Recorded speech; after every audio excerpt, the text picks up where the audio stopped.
Hey now, this is what dreams are made of. We can't trust Scott Pilgrim because he's an unreliable narrator. He gives us the truth, but it's with his feelings and the way that he remembers things. Scott's male friends don't care about him dating a 17-year-old, whilst his one-woman friend holds him accountable in the sense to where she just expresses her disdain towards him. In the wake of Scott Pilgrim's actions thus in action, how will he be able to get his precious little life together to win a battle versus the world that can make him suffer an infinite sadness that gets his life together and I'm a garbage truck. We'll pass the mansions by. I asked some of my friends and family what they thought about Scott Pilgrim, and amongst the thoughts of people being like, I actually haven't seen the movie, these are the thoughts of some of my friends and family about Scott Pilgrim. My thoughts on Scott Pilgrim, I think it really was ahead of its time. Like, the time it was released, I feel like nobody was really that appreciative.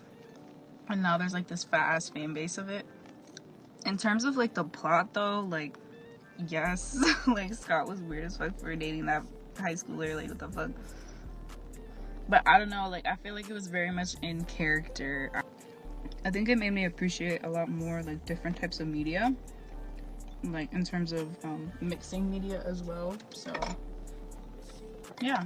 I watched the movie. I like the movie. I know the story gets weirder in the comics. Also, hard for me to separate my view of Scott Pilgrim from Michael Cera, who I like. Looking back at it with a better perspective on life, I feel as both Scott and Ramona were wrong. Scott for what he did to Knives, and Ramona for not telling Scott about her past at the beginning of them dating. Overall, it's a cult classic and will be for ages. I love the movie. It's a crazy story. It shows a lot of metaphors in dating that flew past my head, and now that I see them in reality, I relate to Scott Pilgrim. So like with those opinions in mind, I think it's really important to think about how much Scott Pilgrim has been able to impact a lot of people's lives in Gen Z, but as well impact a lot of moviegoers' lives that didn't grow up with the movie, but were already adults at the time of seeing the movie. The film came out in 2010, just at the beginning of the decade, so it's definitely a period piece in some senses to where you could think about what does the 2010s look like. I think Scott Pilgrim really captures that feeling. I talk a lot actually about this in another Scott Pilgrim video I made about comparing it in Jennifer's Body. You can look at that video somewhere around here. Talking about the movie lore. The movie gives us parts of Scott's past life to understand his present, and I think that that's really cool. Like, I don't think we get distracted in Scott's past. I think that we're given enough to be able to understand his character, and I think that that's really important for our story. Like, we're sort of just thrown in. Like, there's so much in the books that is explained through the 6 books. The movie has so much to go off of that I think it was important that it cut some things out that maybe wouldn't be needed. Movie being written and filmed at the same time as the books were can definitely help us understand why some things aren't in the movie, but as well as to why we see like a different ending relative to why did Scott go and fight Gideon, or he went to go fight Gideon for a different reason than he did in the movie, and Scott misreading the situation is why he goes to fight Gideon in the last book, opposed to in the movies Ramona like actually leaves with Gideon and then Scott goes to fight him because of that, and then Ramona's like, I have the chip on my neck, and then Scott's like, oh damn, that really sucks, and then she takes it off. So like that's just not in the books at all. I think it's a fine piece for the movie. I'm not really crazy about that plot point, truth be told. I think that it takes some agency away, or not some, I think it takes a lot of agency away from Ramona Flowers and her choices that we get to see in the books and even like earlier on in the movie.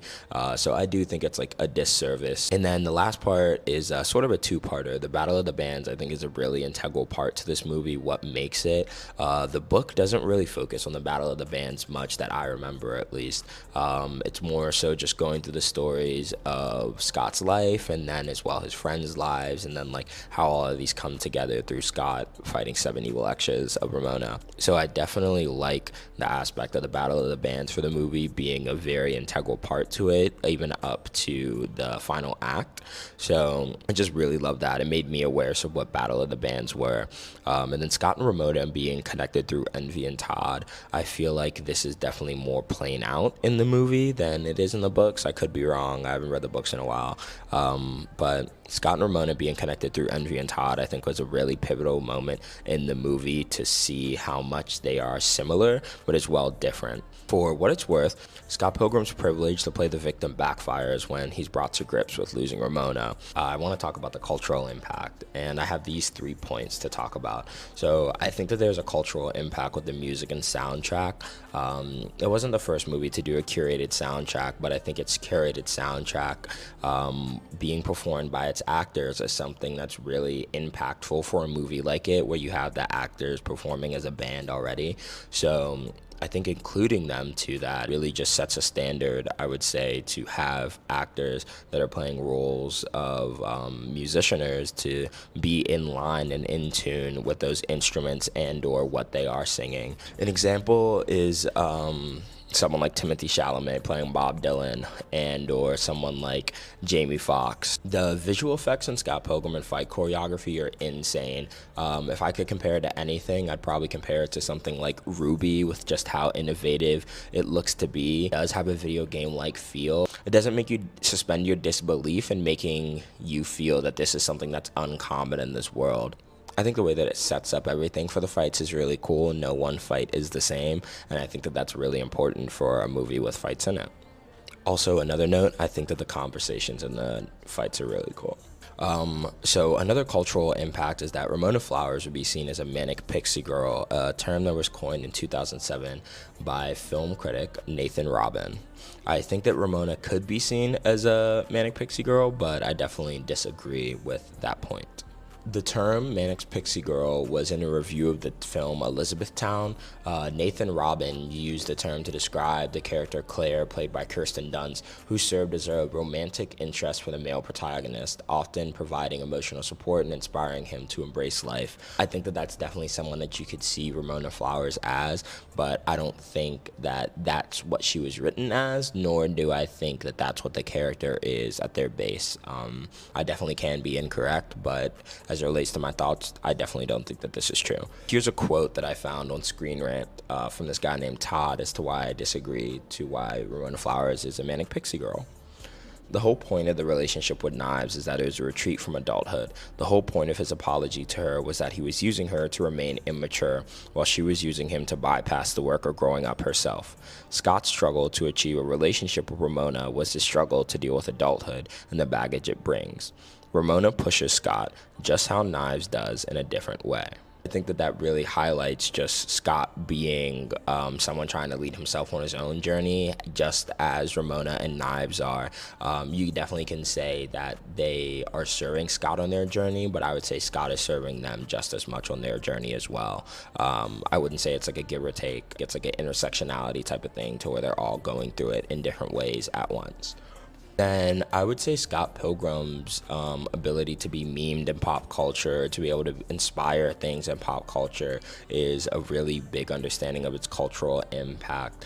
Something that someone said is that its dialogue is idiosyncratic, and it allows their viewers to use the dialogue in their lives in a natural way that makes them feel that they can still connect to the movie, but as well makes them feel that they aren't trying to like shoehorn in a one-liner, but actually use it as their own type of speech, which is really interesting to think about. A fashion blogger, Kaylin Patton, had this to say about Scott Pilgrim's impact.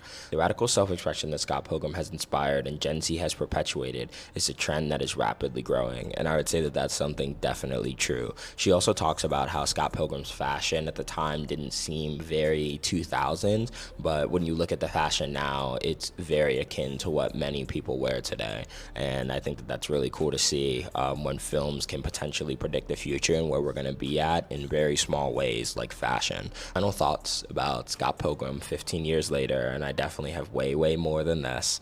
I would leave you guys off with this. There's a song called Scott Pilgrim vs. the World Ruined a Generation of Women, and I want to up the bounty, up the bet, and make a different take. And that take is that Ramona Flowers and Scott Pilgrim did not ruin a generation of women, but that Scott Pilgrim ruined and made men of this generation. Ramona Flowers was just living her life, as we all should.